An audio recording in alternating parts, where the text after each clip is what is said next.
For the ones who work hard to ensure their crew can always go the extra mile, and the ones who get in early so everyone can go home on time, there's Grainger, offering professional-grade supplies backed by product experts so you can quickly and easily find what you need. Plus, you can count on access to a committed team ready to go the extra mile for you. Call, click Grainger.com, or just stop by. Grainger, for the ones who get it done. You are listening to the Hiking Radio Network, where we talk the walk with shows by hikers, about hikers, for everybody. I'm wondering if you'd go wandering with me through the wilderness and woods to where the winds are blowing free, through the darkness of the night, heading toward the morning. Welcome to the Jester Section Hiker Podcast with the spotlight on section hikers. And I'll spread the word, and you beat the drum. We'll round up the troops and get the gang to come. And we'll leave the streets and these neighborhoods, head over the river and through the woods. Hey everybody, welcome to the show. You are listening to Jester Section Hiker, the premier podcast with the spotlight on section hikers, and I'm your host, Julie Jester Gayhart. For the spotlight this week, we turn our focus over to section hiker Dr. Aaron Pospisil.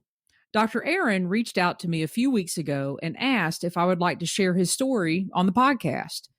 After I read his email a few times, I reached out to him and we had a chat about what he wrote to me.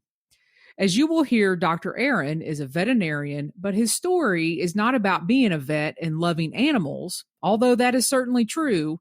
It's more about discovering and section hiking the Buckeye Trail and how the trail has simply saved his life. Thanks for joining me for another episode of the podcast. And if you have found your way here for the first time, thanks for joining us. And now on to my interview with Dr. Aaron, or who I am calling the section hiking veterinarian. All right, you guys, welcome back to the podcast. And I am excited to have on today Dr. Aaron Pospisil. And I don't know if I got that right, Dr. Aaron, but welcome to the show. Really appreciate you joining me. Yeah, I'm really excited to be here. Did I get it right? You were close enough. You're 98%. Okay, good. Right. Well, I'm going to call you Dr. Aaron because that's what you call yourself on your podcast. Yep, that works for me. All right, perfect. So I want to start us off and give the listeners some context and information of how you and I became connected, and that is through an email that I got from you. And I'm not going to read the entire email, but I want to read a little bit of a paragraph, and we will kind of start our conversation after I read the paragraph here. So you wrote to me, and part of your email says, I am a 2017 graduate from Ohio State's College of Veterinary Medicine and have been in practice ever since. If you are not aware, veterinary medicine has one of the highest suicide rates among professionals in the U.S. I almost became one of these statistics in 2019. Shortly after that moment, I found the Buckeye Trail, a 1,440-mile loop through Ohio, and have been section hiking it ever since. I truly credit the trail for saving my life. It has spurred so much change in my life. I'm about 15% complete now, and I'm working on it more and more every chance I get. So, Dr. Aaron, what prompted you to send me that email? So in February, I was leading a conference for recent graduates for specifically bovine practice. And we decided that we were going to have a special Saturday night event where people were going to get up and share basically stories of overcoming adversity. And that was the first time really ever that I had been very open about everything that happened with my life and how close I was to ending it because of the challenges of our job. And since then, that was really well received at that time. And I realized that I think I have a responsibility to reach out and share the challenges that the veterinary community are going through, and basically how I found my way out of it. So I'm a section hiker. I thought that was a cool twist on it, but it felt like it fit your podcast well. So. Well, I appreciate you reaching out to me, and I'll be honest with you. I actually read that a couple times before I think I emailed you back, because I wanted to make sure what I was reading. And first of all, I had no idea that suicide rates were high with veterinarians. Um, and I had no idea you're also part of an organization that we're going to talk about. And I just didn't know it existed. And when you and I had our conversation on the phone, I really got to thinking about everything that a veterinarian puts up with. And it's like death of an animal. Number one, I started thinking of reasons why this might happen. And I think you and I talked about that as well. So before we get into that, into the depths of that, the educator in me has come back. And I really want to break down that paragraph that I read. So talk to us a little bit about why you wanted to become a veterinarian. Did you grow up around it? And you guys, Dr. Aaron is not your ordinary veterinarian. He like works with like big animals and cows and all that kind of stuff. So talk to us a little bit about why you chose that path for a career. Yeah, absolutely. So I grew up being a little bit of a science nerd. I loved Crocodile Hunter, and you could find me watching Animal Planet and all those great programs we remember from the 90s, and just really fell in love with science.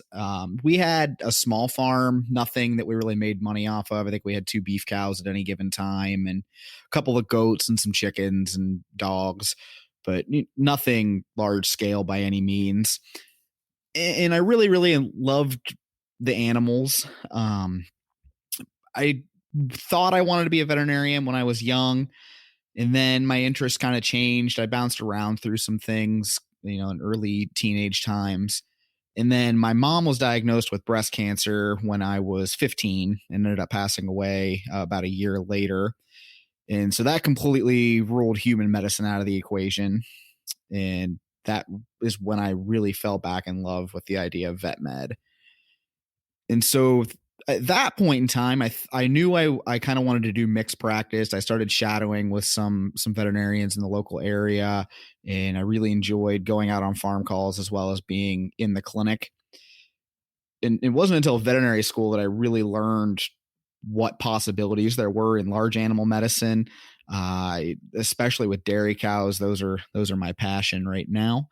And so, I mean, Aaron, I cannot even imagine. I cannot imagine. Yeah. And so what I specifically love about dairy is because it's so herd based, everything that I do. So instead of my decisions impacting one cow, my decisions might affect the health of 1,200 animals and all in one go. That you talk about impact, and that's a big one, right? So that really was attractive to me, and that's how I ended up where I am. Well, let's get into, and there's no other way to bring it up except bring it up. Yeah. So, and you and I talked about this in our prior conversation, and this was like an eye-opening email and initial conversation for me. And I've really been thinking about this ever since, and researching and looking at statistics with suicide rates among veterinarians. And it's unbelievable that is even a thing to me. So let's just get right into it. What is it? Is it the schooling? Is it dealing with death of animals? Is it kind of all the above? Talk to us a little bit about that. Sure. So I just looked up the statistics before we started here. And so veterinarians are on average 2.5 times more likely to end their life by suicide than the general public. It's higher for women. I think it's closer to four times more likely, which is crazy to me. But Basically, yeah, it's super multifactorial. It's not one thing.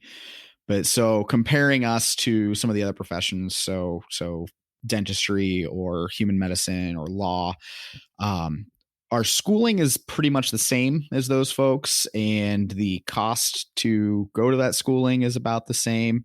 So our average student debt right now is about $250,000 for most veterinarians who are graduating, which is a lot of money. Wow. It's Yeah. 6% That's interest. yeah. Yeah. So Yeah. we graduate with that same debt load, but our income does not grow at the same rate as the other professions, which is, we knew that going in, but it's different once you're out in life and you're starting a family and that kind of stuff. We also face death a lot more commonly than our colleagues in human medicine do. So unless you're working like specifically in hospice, then they don't see death like we do. I mean, so for instance, Monday when I was in the clinic, I put down 3 dogs in a span of 10 hours, 2 of whom I've been working with for months, so that's hard. It's not the hardest part of my job, but it does wear on you, and it breaks your heart for the people that are connected to those animals. And Well, our animals are their family. absolutely. I Yep. mean, that's just it. They're kids. I mean, they just become part of the family. Yep. And I'm thankful for those relationships, because that's what, gives me a job. And I'm thankful that I'm able to provide that last gift to ease suffering. But it's tough. It's a tough decision to help people make and guide them through. And then a lot of us, we have pretty terrible work-life balance as well that plays into it. So we went to vet school with a passion to help animals and to help people. And because of that, we usually end up working well over our 40-hour work week. And that makes often trouble at home and or makes it hard to come home and find time to do our interests. So yeah, there's And lots kind of of reasons. decompress, really. There's no Yeah. decompression period. Like Yep. come home and chill out. And I know you have a little one, so you have your family at work of animals and you have your family at home. Right. And that balance definitely has to be hard. So the next part of your email to me was something happened in 2019, and you can go as in depth as you feel comfortable, but that led you to section hiking and finding the Buckeye Trail. So, Dr. Aaron, talk to us a little bit about what happened in 2019. Sure. So we'll back up to 2018. And December of 2018 was the greatest life change that has ever happened to me, and my son was born. And because of that, everything changed. And so my priorities were no longer just work and my wife. That became an extra level. And my son was also terrible at sleeping. So we were extraordinarily sleep deprived. We're about 2 hours away from family, so we saw them, but not a lot. It's not like they would come up most weekends and help out. And so by the time springtime hit and I was, 4 or 5 months into not sleeping, I started to become a pretty terrible vet. I had gained about 40 or 50 pounds. I wasn't taking care of myself at all. I wasn't doing anything other than coming home or going to work, coming home, and I was basically in full on survival mode. And I was super burnout. I was the imposter syndrome was extremely loud in my ear, that I was a giant failure, that I had done all of these things, done all this sacrifice to go through veterinary school, and it was all going to end in me failing. Every time I had made a mistake and my bosses would come to me about it, I took it really, really hard until I got to a point where I didn't anymore, because I didn't have anything left to give or to care about. And so late. Now, were you talking about this with anybody, or were you just kind of keeping all this like bottled up inside? Did your wife kind of see what was going on, or were you like just hiding everything pretty much? Oh, I was doing a great job of hiding it. We have started talking in food animal medicine that there's too many old cowboys that think that they need to stay vets, and we don't communicate our problems very well. And I was definitely one of those. And so it also sucks. You don't ever want to admit that you're a failure, right? Especially to the people who rely on you the most. And I think that was one of my biggest shortcomings is I didn't want to admit to myself or my wife that I wasn't doing well. And then so that all kind of plus you had a newborn son. Yeah. You had a son, Yep. And that all came to a head in late spring of 2019 when my one boss sat me down and said, basically, you need to slow down and stop making these mistakes because your job depends on it. And that was... So kind of a reality check. Absolutely. That was never something that was supposed to happen. I was never supposed to be in fear of losing my job. I was supposed to be the next great food animal veterinarian. This isn't how it's supposed to happen. Yeah, you're a graduate of Ohio State University Veterinary School. The Ohio State University. The Ohio State. OH, right? Exactly. Yeah. So, it rocked my whole world. I went and picked up my son and I drove home and I broke down, and I remember sitting in my bedroom and I decided that if I lost my job, that the logical conclusion was to end my life, because at least then I wouldn't be a burden on my family. They could collect my life insurance. I wouldn't have the debt anymore, and they could move on. And so that's about as low as you can get at that point. Yeah. I mean, it sounded like to me you had a plan. Wasn't well thought. It wasn't planned, but there was definitely ideation. Well, in your mind, you justified it. Yep. I guess it's not a plan, but you justified it. Like, okay, yep, this, then this must happen. Yep. So how are you near the Buckeye Trail? Were you a hiker before? Like, when did all that start coming into play? So sure. we kind of know where you got to. So talk to us about how you started like getting out of it. Yeah. So I finally started opening up a little bit more, and we started getting back into the things that had made me happy. So yes, I was a hiker before. Vet school pretty much sucks everything out of you while you're there, which is a whole different topic, but really fell out of doing anything else. Well, you don't have time for it. Right. You're studying and everything else that goes with it. Yep, exactly. So yeah, we're in Eastern Ohio. We're about an hour and a half south of the Cuyahoga Valley National Park. So my wife and I both happened to have a day off together. So we went up and started hiking. And we just stumbled on a sign on one of the trails we were on that talked about following the blue blazes and about this 1,400-mile trail that goes around our home state. And I said, that's kind of neat. I've never heard about that. And I Googled it when we got home, and I looked at it a little bit, and I said, that's cool. I didn't know that existed, and kind of left it at that.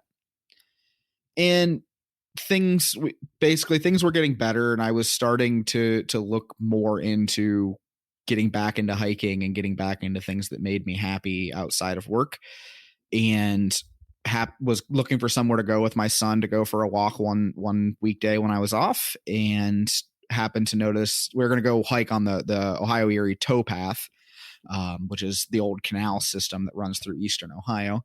And that's only about 20 minutes from my house. And I got over there and I noticed that there were blue blazes there. Well, then I was like, well, I'm right here.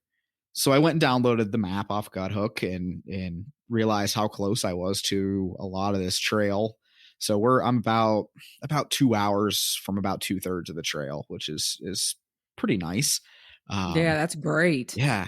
So I decided that we were going to start doing this together. So I'm off on almost Tuesdays. So we would start, and we started going 3 miles at a time. The first time we went, I actually took the stroller and I pushed the stroller 3 miles each way on a non-paved path.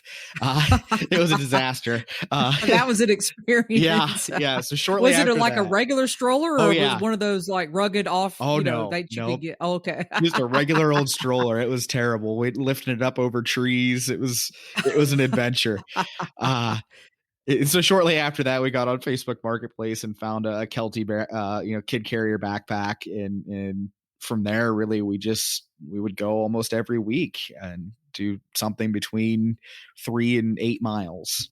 That is awesome. So it sounds like to me that the Buckeye Trail and starting to hike this and section hike this gave you a planning outlet, so to speak. Okay, you know you're going to work and you know you're Yep. going to work with animals and you got your family life, but you also have this other thing that you are planning now. And you told me you credit the Buckeye Trail for saving your life. There are several changes that you've made in your life since then, and since you've started, getting out and following those blue blazes. So tell us a little bit about some changes that have happened. Sure. So first and foremost, I lost about 45 pounds now. So I'm back close to what I was before my son was born, which is much better. Awesome. It's much easier to do. And that's not easy. No, losing it wasn't. 45 pounds. Oh my God, that's not easy. Yep. And it gave me the one thing I can remember saying it to another person I was talking to about this is that section hiking was great because at that point in time, it gave me something that you really can't fail at. As long as you're making steps forward on the trail, you're succeeding. And I really needed something at that point in time that I was going to succeed at. So that was a really good thing for me in that moment. That is an awesome way of looking at it. I mean, as long as you're putting one foot in front of the other, you can't fail. Yep. And it doesn't matter how many miles you go, or if you're pushing a stroller up and over trees, it doesn't matter. It doesn't. Yep. I mean, you're still out there. And at that point, your mind becomes, okay, how am I going to get this stroller up and over this tree versus, okay, I have X amount of people coming in today, and this is what I have to deal with, at the office. Right. Yep, exactly. So it was perfect timing to find the trail. And I'm very thankful because what it did is it made me it showed me what I was going to miss out on if I didn't fix myself. And the more time that I got to spend with my son, the closer it brought us together. Not that I was ever not in love with my son, but it was such a bonding experience to the point where he's 2 now, and he goes to my closet and gets the hiking poles out, and he go, okay, we're hiking. Okay, not today. That's a great. Yeah. Yep. Now, see, he's a motivator now because Absolutely. when he goes and gets those hiking poles, that's a wrap. It's time to go hiking. Yep. That is great. That is awesome. So you say you're about 15% done, and the Buckeye Trail is roughly 1,440 miles, somewhere thereabout.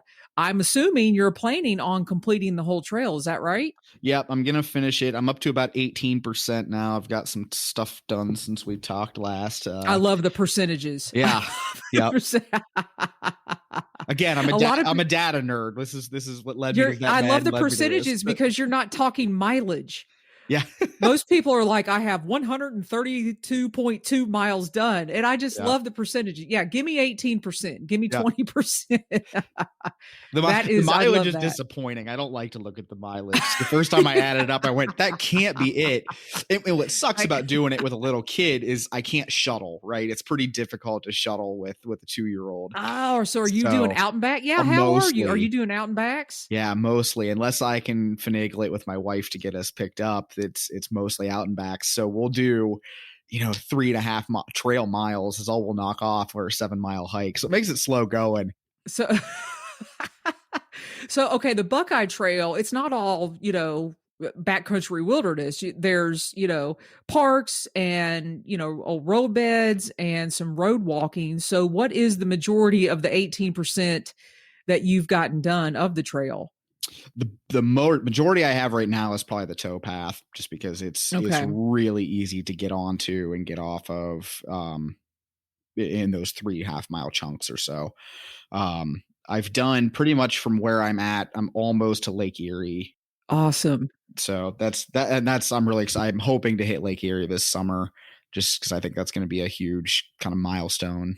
And see, another thing you have going for you, Dr. Aaron, is that a lot of the Buckeye Trail, I don't know how many miles, I don't know what percentage, it might be over 50%, is part of the North Country Trail. Yeah. And you are in North Country Trail territory. Yep. So I'm thinking when you're done with the Buckeye Trail, I'm throwing another thing out there for you. Just gonna finish the rest of that beast. Yeah. Just at least, I mean, I know as an Ohio State graduate, you are not to like the state of Michigan, but in the upper peninsula of Michigan, I have heard from people being on the podcast who have been out on the North Country Trail that is phenomenal. Yeah. So there, you'll have to go to Michigan for that. That state up north, I don't know. That's a tough go, but no, that's actually, I think about 900 miles of it runs concurrent with the Buckeye Trail. So yeah, the majority of it is through Ohio. It runs with it. So well, I'm just going to call you a Buckeye Trail and North Country Trail section hiker then. There you go. Yeah, there we go. I'm working on my patch. I really want that 100-mile patch this year. So we're 35 miles into that challenge this year, I think. So we'll get there. Oh, well, you'll definitely get that. So you'll get one, your son will get one, and that'll be awesome. Yep. And then you could take a picture of you like lifting that stroller up and no more, no more. So do you have like a time frame that you're wanting to complete the Buckeye Trail, or you're just, when you get it done kind of thing?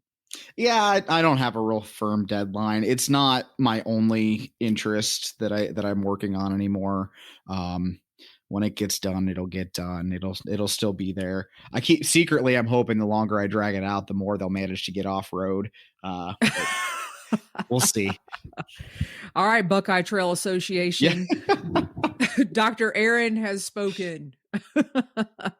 So listen, speaking, go ahead. I'm sorry. The roadwalks really aren't that bad. I harass the roadwalks. I think I hate them more when I'm planning them than I actually hate them while I'm doing them. But a lot of Ohio is back dirt roads, so I rarely see cars on those. It's farm country, farm country, Amish country. I'm trying to think. There's a Baptist, German Baptist communities. Yes. Yeah. I'm just trying to think where I grew up, like all the farming and everything you saw around. Beautiful country to walk. Yep. Even though it is on road, absolutely beautiful and amazing things to see.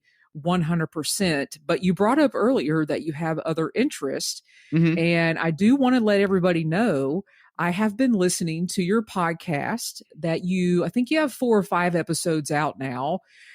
And your podcast is awesome because it gives me something totally to listen to that's not hiking.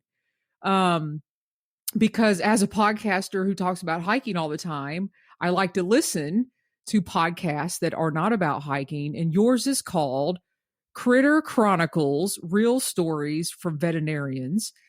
And the other day I listened to an episode with you and a gentleman I think you went to school with, and you guys were talking about pulling teeth out of animals. Yeah. And I was like, oh, and you were like, oh, if you pull it a certain way, it'll like shatter like glass. And I mean, I was all into it. Yep. And it was amazing. And I love the interviews that you've had, and you're interviewing other vets. So people, Critter Chronicles, you've got to listen to it. I'm telling you. So tell us about how that got started. Sure. So, first of all, thank you for the kind words and the plug. I appreciate that immensely. And it's funny that you talk about it because it's the exact opposite for me. It's nice to listen to a podcast that has nothing to do with vet med, and that's part of what brings me to yours. But yeah, so I think it kind of started along with the idea of sharing more of vet med with the world. And so there's a really famous book series called All Creatures Great and Small by James Herriot that most veterinarians have read, and a lot of other people as well. And there's some TV shows and stuff based off of it out of England. He's a British vet in the 30s and followed him through his career. And these stories are just awesome to read. And the more you talk to veterinarians, we all have these stories. We just don't have the time or the wherewithal to sit down and write them down. And so I really decided I wanted to share these stories with the world and with each other, and give other veterinarians a megaphone to share their stories with the world.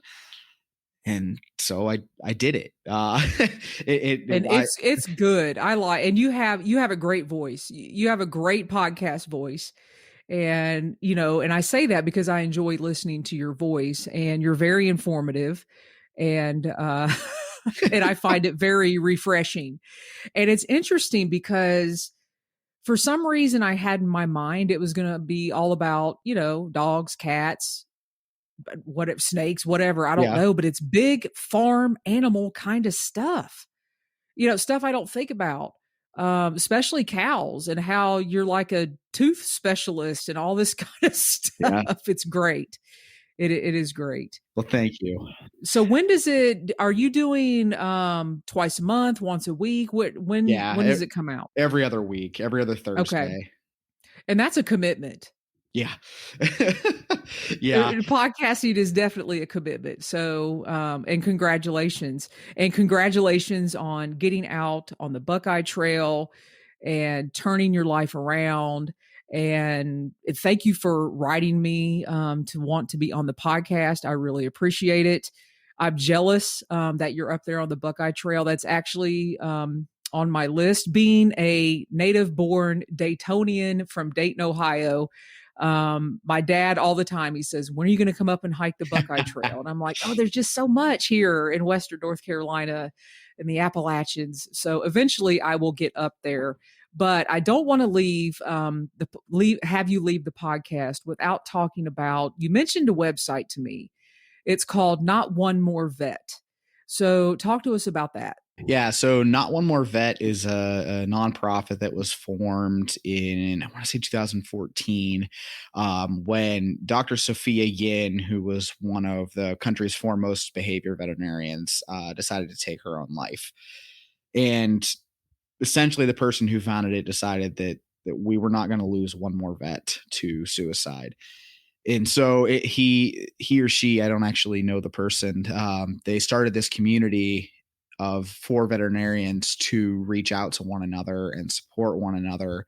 And so it's a large Facebook group, as well as a foundation, a website that provides resources to veterinarians and to the general public to spread the word about the struggle with the veterinary community and suicide.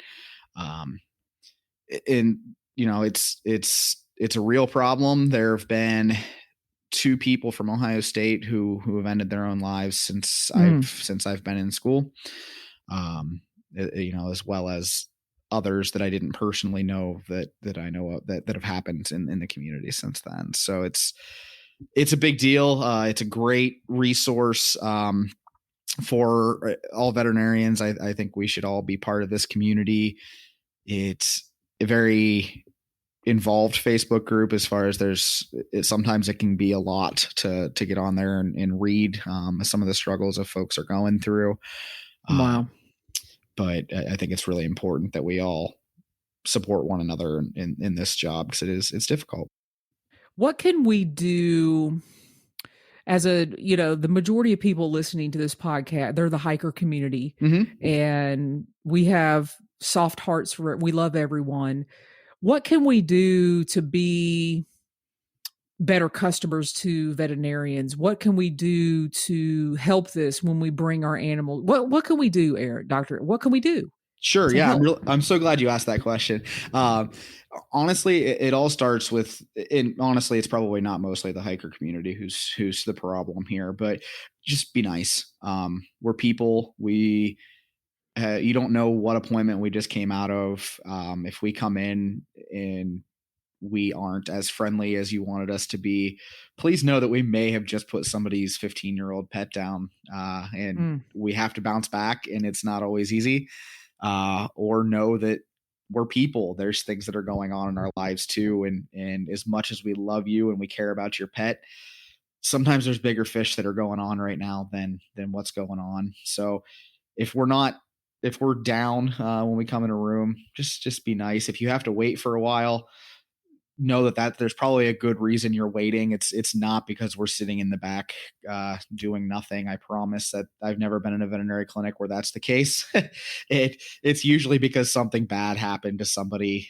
So whether it's a hit by car that we squeezed in, or we ended up having a really complicated medicine case that we're trying to find an answer to, or I needed to call somebody back because I haven't called them back for 3 days and they're getting mad at me.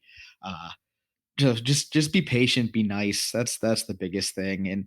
And the other thing I strongly urge people to do is, if you're bringing your pet to us, please trust us. That's, I hope, why you're coming to us. I don't mind that you Google things, but yeah, we don't need any Dr. Googles out there coming in. Yeah, just ask, don't tell me. That's all I ask. I spent a lot of money and a lot of time to become a vet, and I want to help you. But if I have to spend the whole time arguing with you about and telling you, trying to fix your misconceptions, then it makes the appointment a lot more difficult. So come in with an open mind, and I'm willing to teach and discuss, but don't come in and tell me.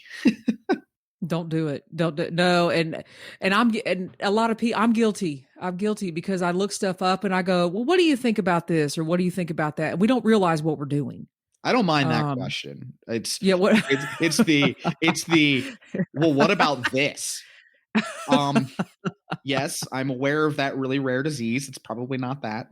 It's and admittedly, see what Google is so good, but it's so bad. And I'm just as bad. My son recently had to go to see a specialist, and I was Googling things, and I told myself, well, at least I know how to read the literature. Like I'm better than the average, but I'm not. I was just as terrible. So we're all guilty. I understand. Well, listen, Dr. Aaron, I feel like we are just scratching the surface, because I have a funny feeling after this episode comes out, I'm going to get, people emailing me saying, why didn't you ask him how we're supposed to hike with our dog? So, I'm serious. So, hey, fun.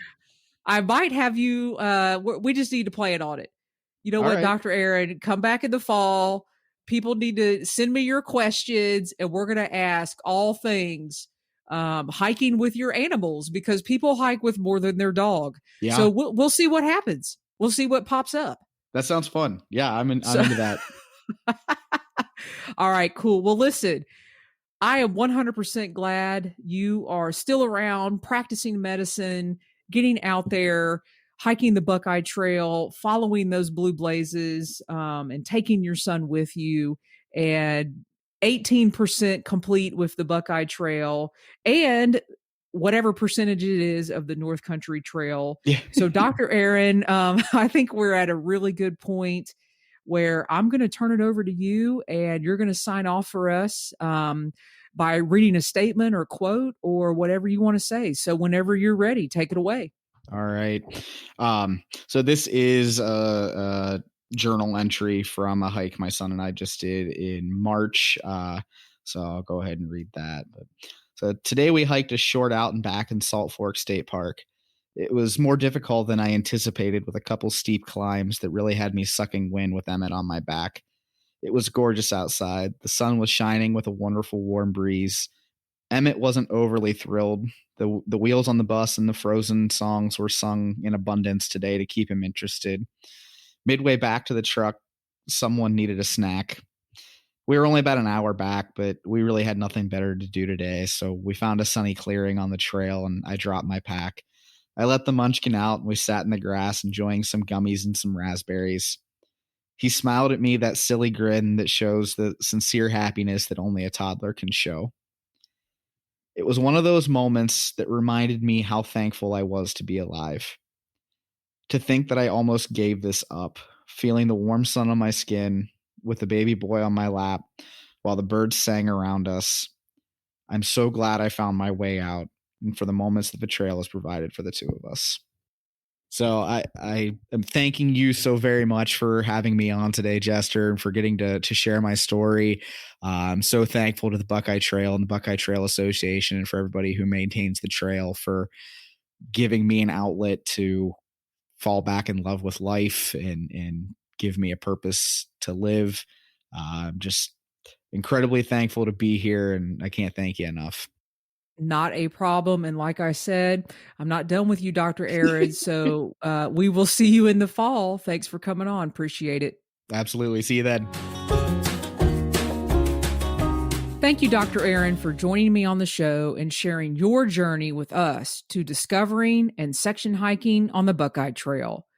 You are welcome back to the podcast anytime, and I will definitely be reaching out to you in the fall for a Q&A episode with questions from the listeners. And everybody, please go check out Dr. Aaron's podcast titled Critter Chronicles, Real Stories from Veterinarians. All of today's episode information can be found in the show notes by going over to hikingradionetwork.com and clicking on the Jester Section Hiker Show. If you enjoy what we do here at the network, please consider a donation to your favorite show.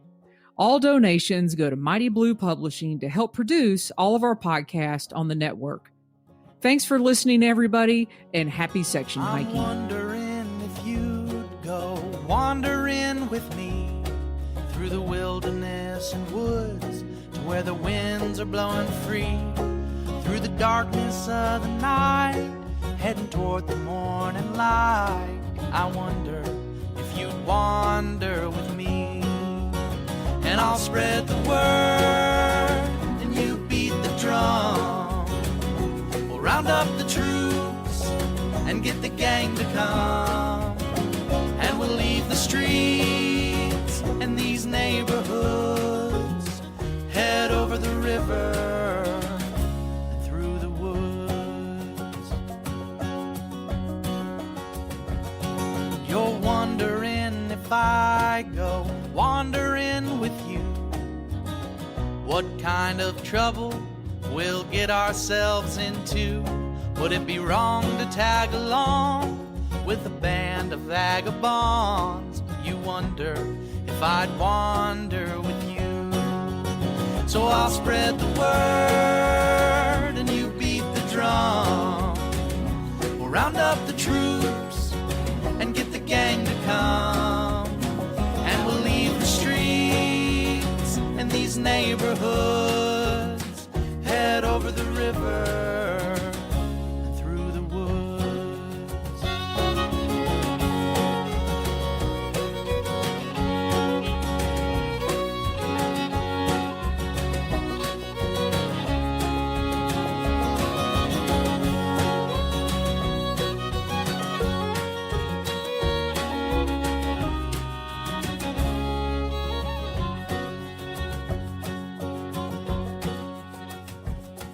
I'm wondering if you'd come wandering my way, if you ever get lost or if the trail leads you astray. The music of the pack can always bring you back. I wonder, can we wander away? And I'll spread the word and you beat the drum. We'll round up the troops and get the gang to come.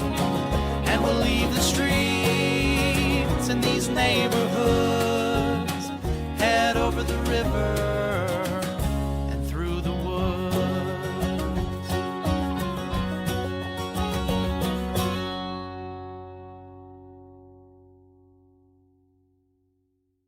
At Grainger, we're for the ones who pay attention to every little detail, the ones who fuss, tinker, and sweat the small stuff. Because you know the tiniest thing can make the biggest difference when it comes to keeping business moving. We get it. We're the same way, offering access to product experts to help you quickly and easily find what you need. So whatever your industry, you know you're always getting professional-grade products. Call, click Grainger.com, or just stop by. Grainger, for the ones who get it done.